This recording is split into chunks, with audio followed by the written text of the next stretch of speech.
Bismillahirrahmanirrahim. Assalamualaikum warahmatullahi wabarakatuh. Kembali lagi bersama saya Melina Eka Fitri. Kali ini kita akan bahas mengenai matematika keuangan dengan topik amortisasi utang. Sebelumnya kita udah membahas amortisasi utang, yaitu perhitungan dasarnya dan juga membuat tabel amortisasi, baik anuitas biasa ataupun anuitas di muka.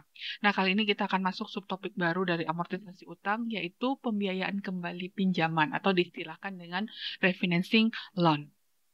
Di sini kasusnya jika terjadi perubahan tingkat bunga saat pinjaman, sehingga kita harus menghitung amortisasi baru yang dibuat untuk sisa angsuran. Ya, penyesuaian tingkat bunga ini menyebabkan besarnya perubahan atau menyebabkan perubahan besarnya angsuran bulanan dan juga amortisasi utang per periode.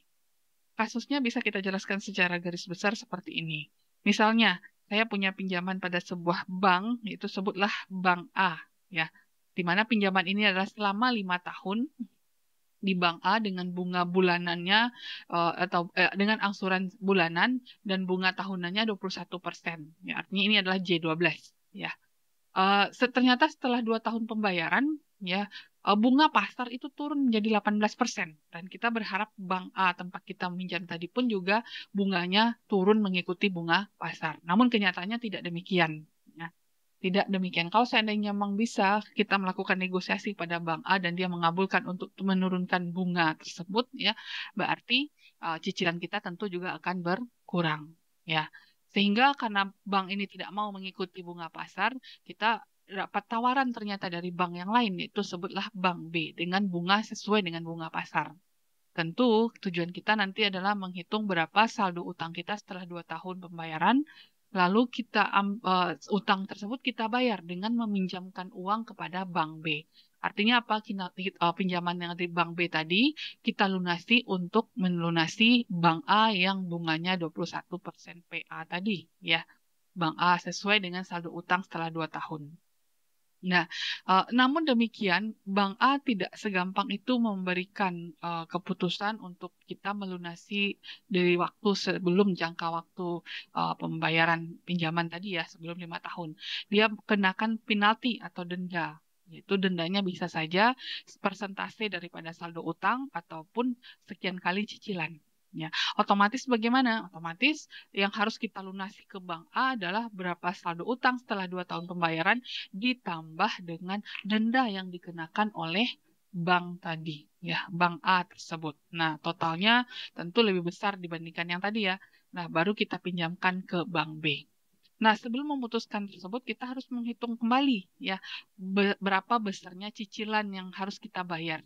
Walaupun bunga pasar 18%, karena saldo utang kita kan bertambah nantinya jadinya, ya, kalau kita pinjam ke Bank B. Kalau seandainya angsurannya tetap rendah dibandingkan Bank A, maka kita putuskan melunasi Bank A, lalu mengambil pinjaman baru kepada Bank B, walaupun di Bank A dikenakan denda tadi, ya. Namun kalau seandainya tidak demikian, maka kita putuskan untuk melunasi pinjaman di Bank A, ya. Nah, meminjam kembali ke Bank B inilah yang kita sebut dengan refinancing loan, ya, atau pinjaman kembali, ya. Ya, dengan berikutnya kita lihat contoh. Nah, di sini melanjutkan contoh sebelumnya. Nah, contoh sebelumnya yang ini kita lihat di sini. Nah, ini dia.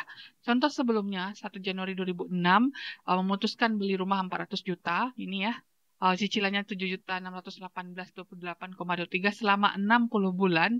Nah, dan waktu itu kita juga sudah hitung setelah 36 kali pembayaran atau 3 tahun, saldo utang menjadi 152 juta sekian. Ya. Nah, itu yang akan kita lanjutkan di soal berikut ini. Maka di sini melanjutkan contoh tersebut, ternyata pada 1 Januari 2009 tidak jadi melunasi kreditnya. Ya, karena tingkat bunga KPR turun dari 18% menjadi 15%. Artinya apa? Dia tidak menyelesaikan utangnya di bank yang sebelumnya, ya, tetapi dia melakukan pinjaman ke bank lain yang bunganya menjadi 15%. Berapa besarnya angsuran bulanan untuk 24 bulan terakhir masa KPR-nya? Ya.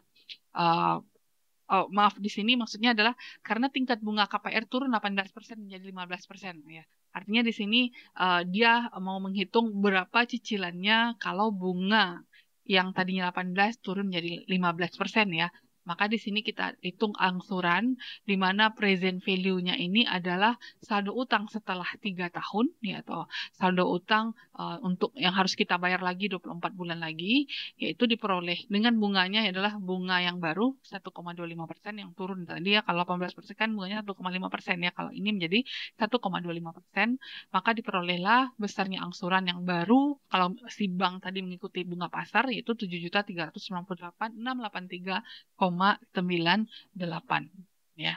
Nah, ini yang akan dia bayar selama 24 bulan terakhir. Kalau si bank tadi mau ya mengikuti bunga pasar. Nah, berikutnya, seandainya pejabat bank tidak mau menurunkan tingkat bunga dan jika ada tawaran pinjaman bank lain dengan bunga 15%, apakah akan mengambil pinjaman baru dan melunasi pinjaman lama dengan denda yang harus kita bayar ke bank tersebut, ke bank yang sebelumnya, yaitu 2% dari saldo terakhir. Nah, ini akan kita lihat keputusannya, apakah melakukan refinancing loan atau tidak. Ya. Nah, pertama hitung berapa yang harus dibayar ke bank yang lama.